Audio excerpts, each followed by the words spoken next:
Welcome to another episode of The Brand Called You, a podcast and podcast show that brings you leadership lessons, knowledge, experience, and wisdom from thousands of successful individuals from around the world.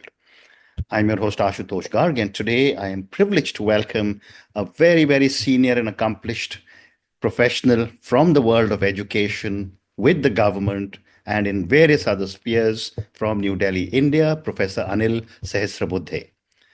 Anilji, welcome to the show. Namaste.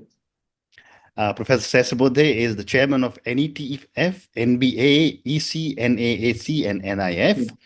He is a distinguished figure in India's educational landscape, currently serving as the chairman of the National Educational Technology Forum, NETF, the Executive Committee of the National Assessment and Accreditation Council, NAAC, and the National Board of Accreditation, NBA. So, sir, before we get into all the work that you're doing, my viewers and listeners would love to know about your own amazing journey. Oh, you want my personal journey? Yes, sir.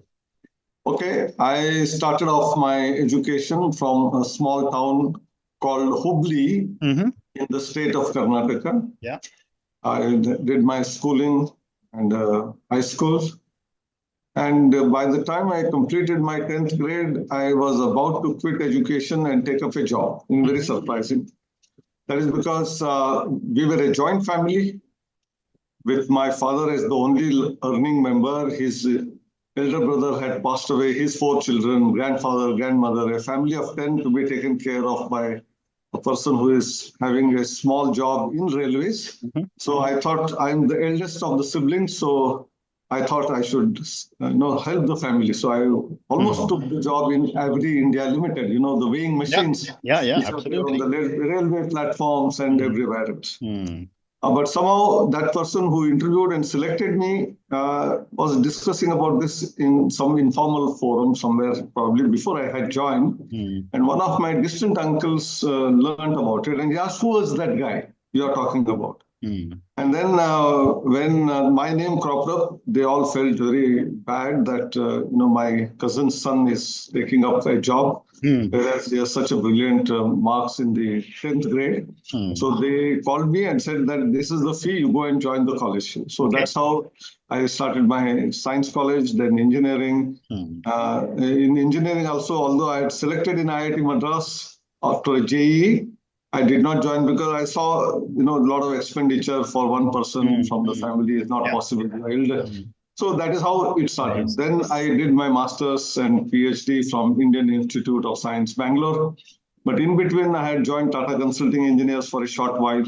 And during the transit period, I had traveled extensively in the Northeast, Arunachal Pradesh, Assam, and some of the states. And I found that there is a big challenge, that there is a disconnect. Some of them don't consider this part of the country as theirs, and our people also consider them with their facial expressions to be different.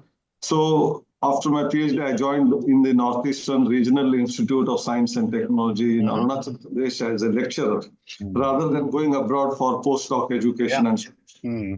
And after about 9 years, by that time, IIT Guwahati had started, so I came to IIT Guwahati. I worked there for 11 years, and then I was invited to join College of Engineering, Pune, second oldest engineering college in India, as the director. I spent about 9 years, turned around that institute, which was slipping, to again resurrected back. And then I was selected as chairman, All India Council for Technical Education. I came to Delhi.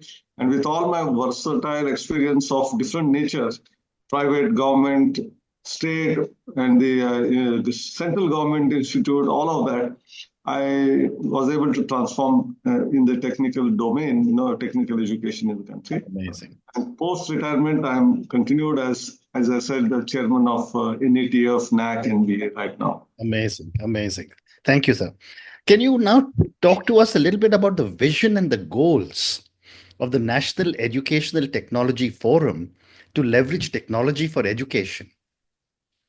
Right, Ashutosh, you must be knowing that in 2020, National Education Policy came in. Absolutely. On July the 29th, and that was scripted by none other than one of the, former chairman of the ISRO, also Rajya Sabha member. He had tremendous achievements to his credit, and he was the author.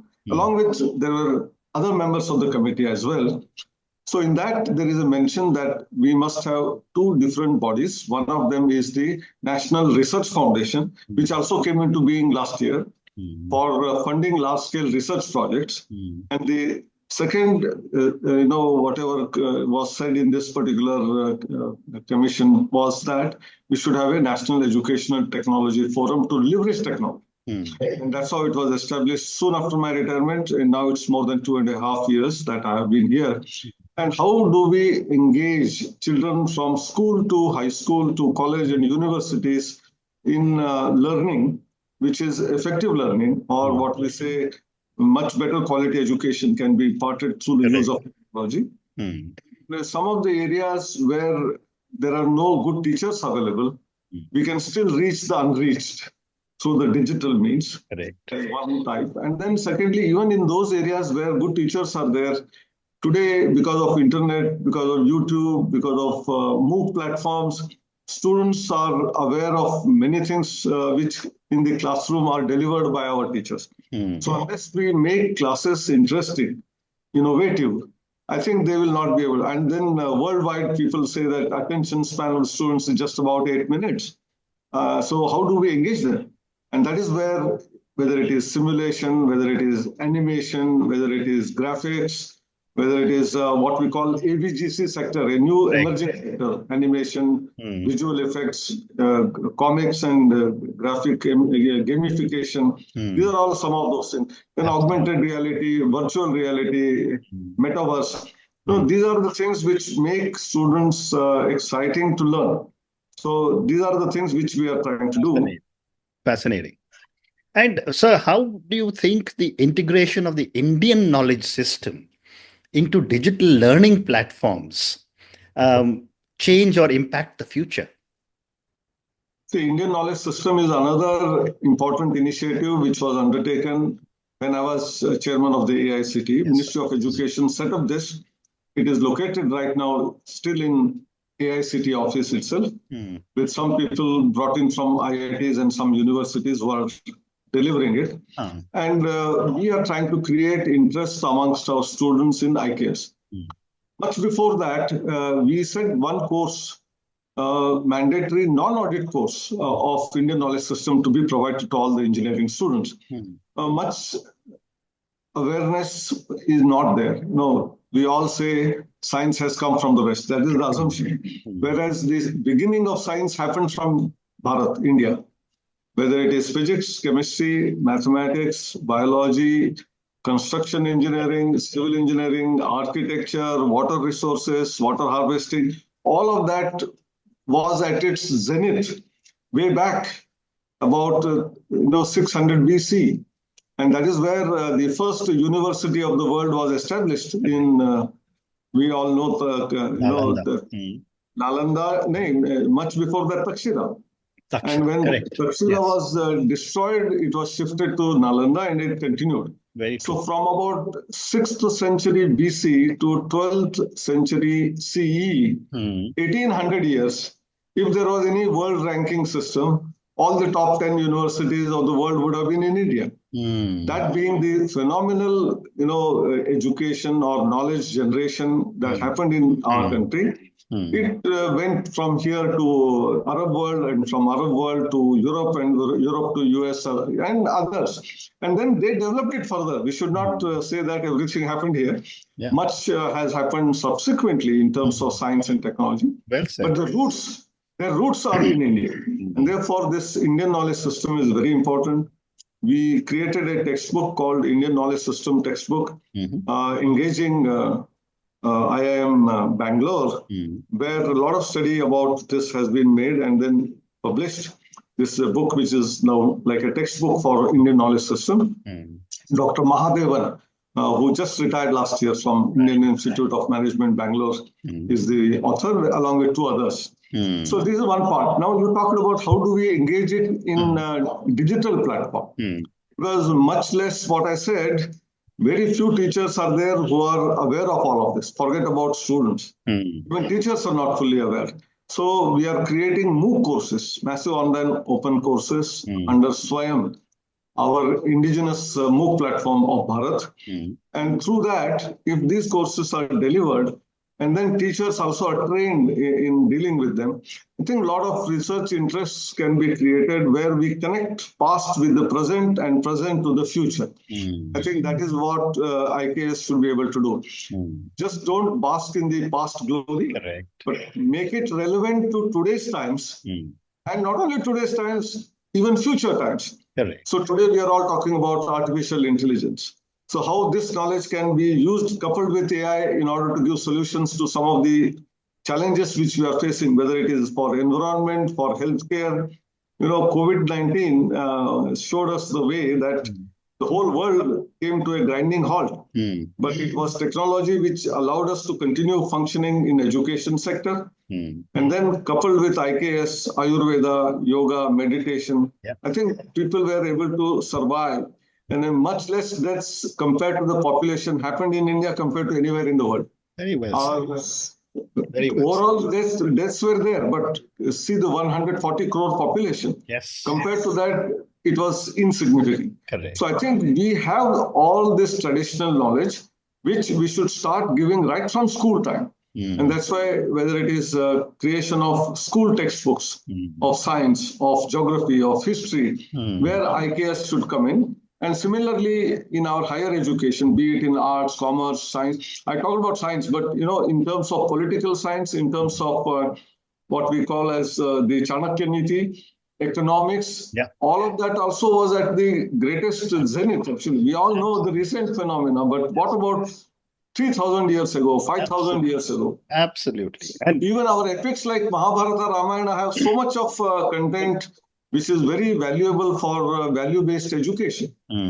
I think that is what is part of the IKS and digital medium. And we should be able to reach nooks and corners of the country through that. Fascinating. But your response just now is an interesting segue to my next question, sir. Given 140 crore population, how do you ensure digital equity and ensure access of technology to the underserved communities? I think this is a very important challenge which every country is facing, not just India. Absolutely. But fortunately, India has two great advantages. Number one, we started early, and our depth of penetration into including very remote rural areas has been phenomenal. And that is reflected in our UPI, the digital transactions which are happening world over. 48% of the world's digital transaction happen from a country whose population is 20% of the whole world. So we are more than 2.5 times more digitally, savvy and making use of these applications. If that can happen in financial sector, in our general purchases and all of that, why can't it also happen in education sector?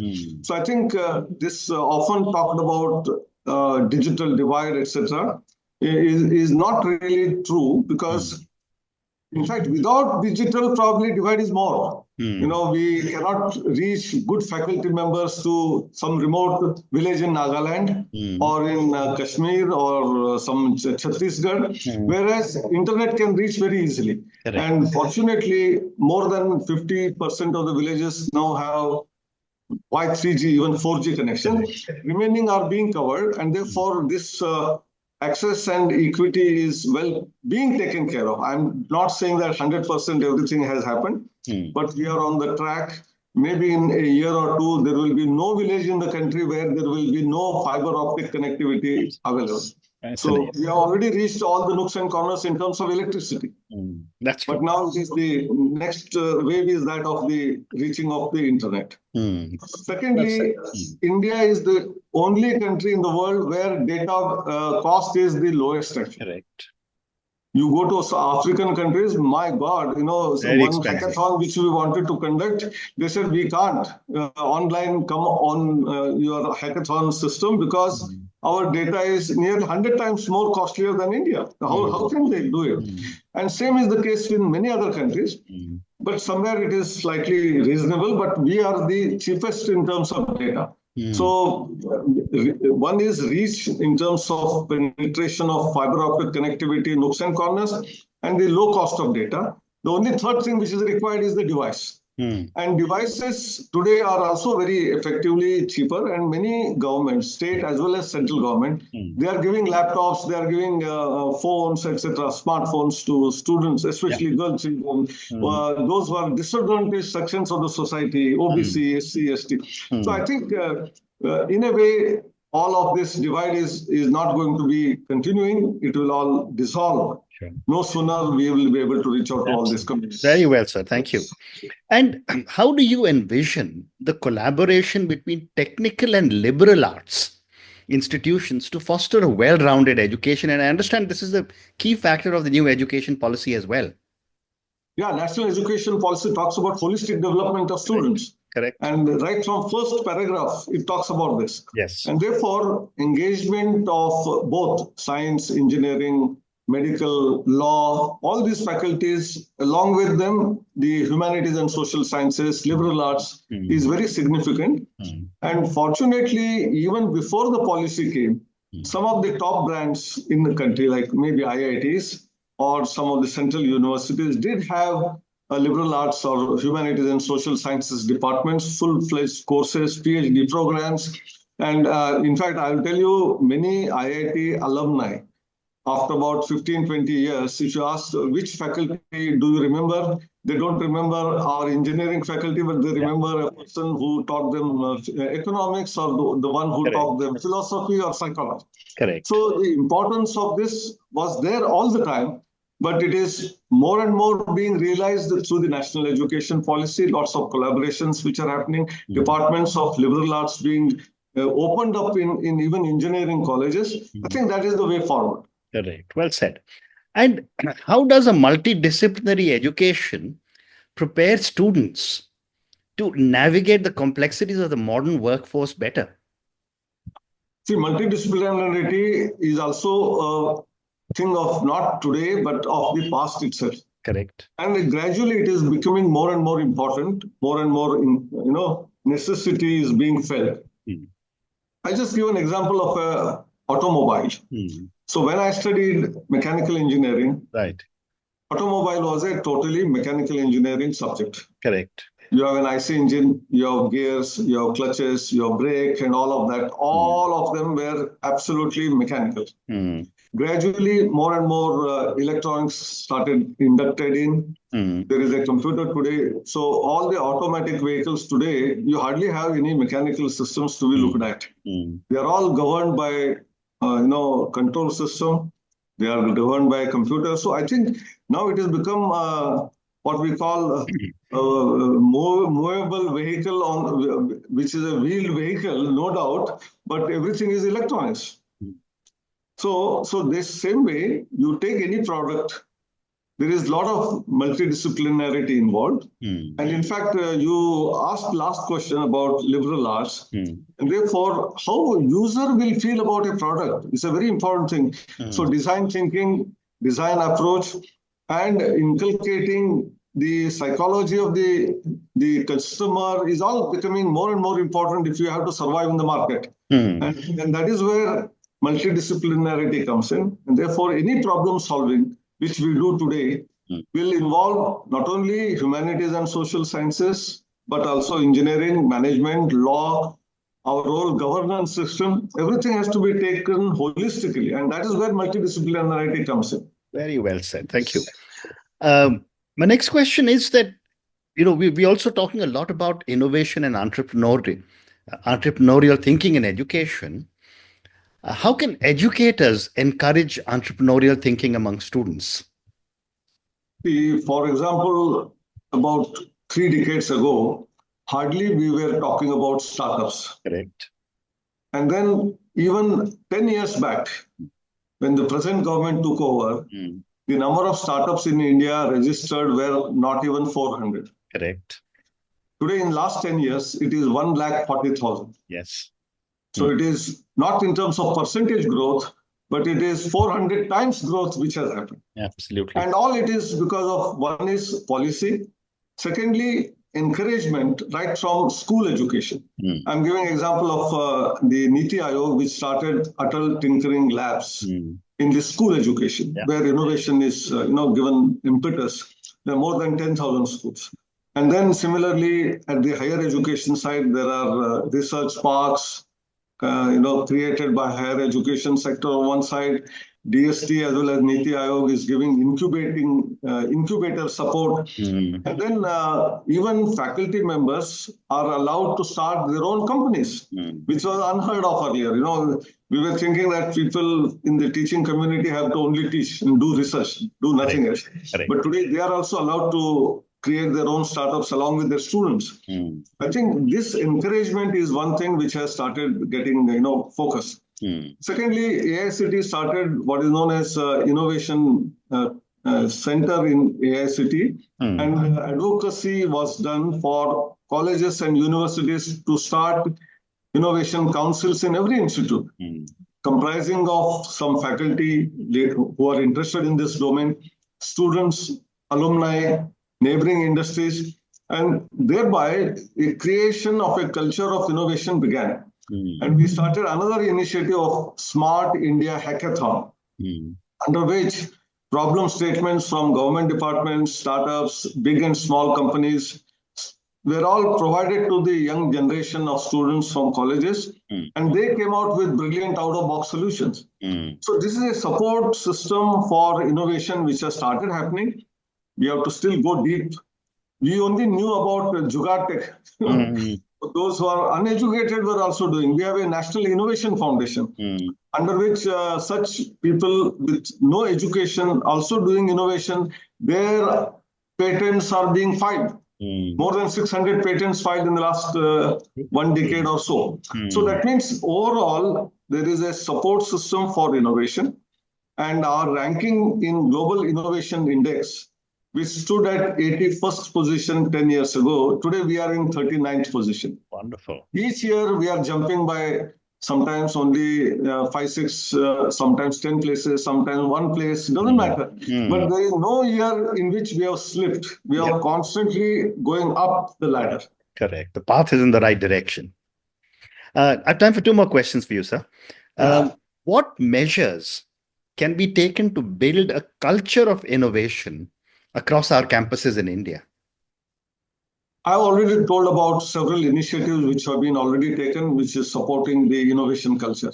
But more important than that, what we observed and which we have also started advocating and training of faculty members is in terms of the question paper. The question paper in our country, right from KG to PG, of course, except PhD where you have to do independent research, is all based on rote learning. Correct. You mug up, you omit, whether you understood or not, and you get the marks. And you bloat yourself that I have got 80%, 90% marks.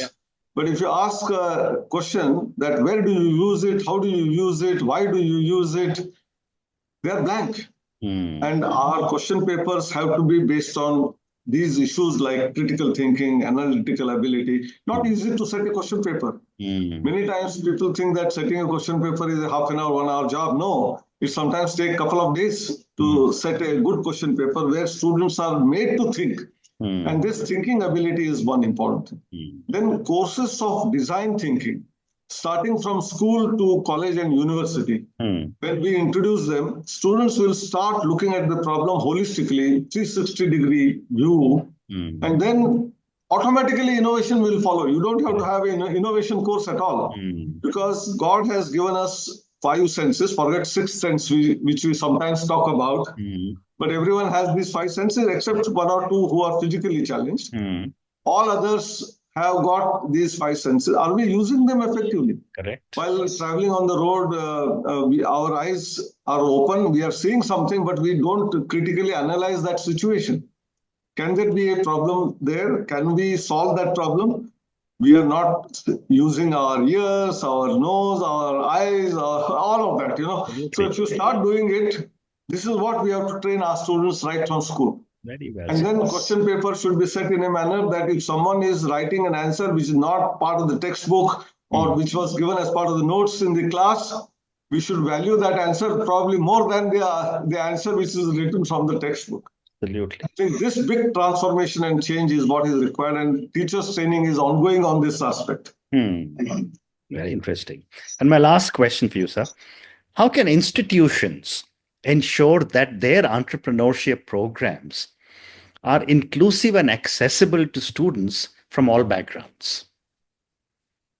This is again another mindset problem.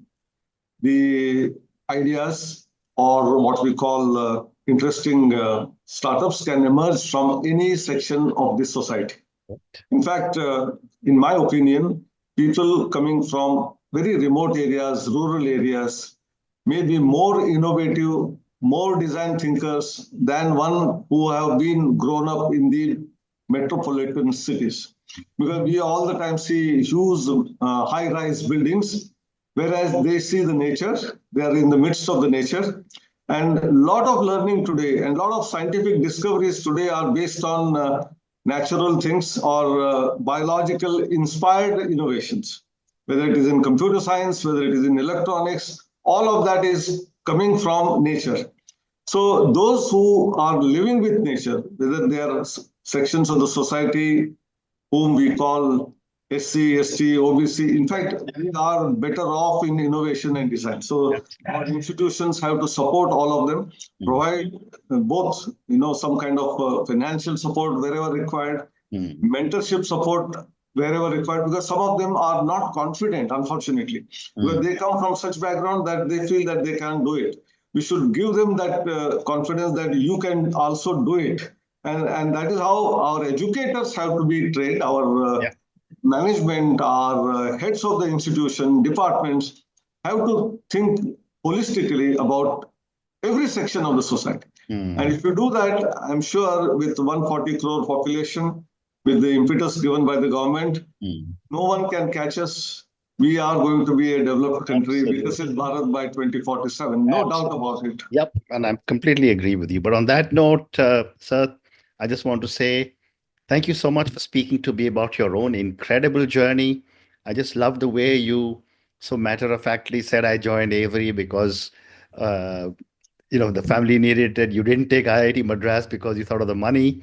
There must be so many amazing stories in our country of people who've sacrificed the way you have for family. Thank you so much for speaking to me about the National Education Technology Forum. We spoke about the Indian knowledge system, and clearly what you said was so true. If an Arthashastra sorry, you're saying something? Yeah, I want to add one very important thing. I talked about various technology interventions for NETF. But one interesting thing which we have started, I just wanted to inform before we close. Please. Yes, please. That is, for every student, we are going to create a unique, permanent, lifelong ID. Okay. Which is called as APAR. And in our all Indian languages, APAR means innumerable. Correct. So there will be innumerable use cases from out of this ID. It is automated permanent academic account registry, APAAR. And this is linked with academic bank of credits.